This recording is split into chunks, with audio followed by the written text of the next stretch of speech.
Doncs com dèiem, amb el context sanitari sobre la taula, l'última hora d'aquest dijous és a Valls, on aquest vespre s'hi ha celebrat una reunió per decidir què es fa amb les festes decennals que s'havien de celebrar a inicis d'aquest any i que ja es va anunciar que s'ajornarien de cara al 2022. Però avui aquesta decisió s'ha tornat a valorar. Jordi Murtró, ja ha començat aquesta compareixença?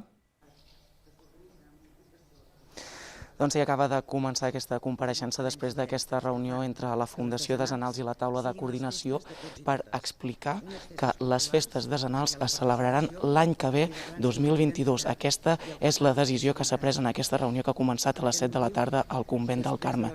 Si us sembla, escoltem l'alcaldessa de Valls, Dolors Ferrer, que està donant explicacions ara mateix en directe sobre aquesta decisió que s'ha pres. De la decisió que havíem pres d'ajornar les decenals.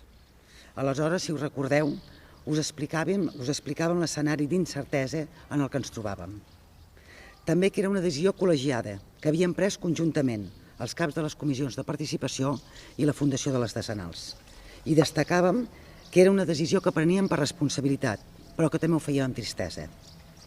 Tot i la tristesa, donades les circumstàncies d'aquell moment, la decisió no podia ser una altra que la de l'ajornament.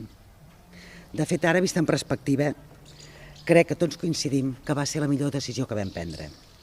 Ho vam poder comprovar amb els rebrots, les diferents onades de pandèmia que hi va haver tant a la tardor com a l'hivern, i en alguns casos a finals de gener, primers de febrer, que era quan s'havien d'haver celebrat les decenals.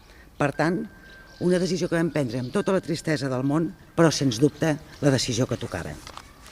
Doncs bé, ara en el context actual d'evolució millor de la pandèmia, però també tenint en compte el procés de represa i recuperació que cada vegada estem agafant com a ciutat amb més força, hem coincidit totes les entitats que formen part de la Fundació, com les comissions de participació de les festes, que era el moment de complir el compromís que havíem assumit plegats. Per això, avui us podem anunciar que la ciutat de Valls celebrarà les festes decenals de la Mare de Déu de la Candela.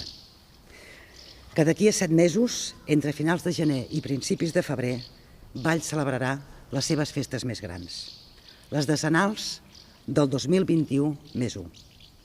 En aquest sentit, vull agrair com a alcaldessa, però sobretot com a vallenca, l'esforç del conjunt de les comissions, d'associacions, entitats i ciutadans que participen activament en l'organització de les decenals.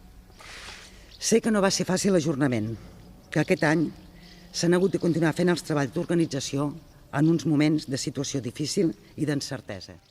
Doncs ja hem escoltat la decisió de tirar endavant aquestes festes decenals de cara al 2022, tal com s'havia previst després d'ajornar-les les que estaven previstes a inicis d'any.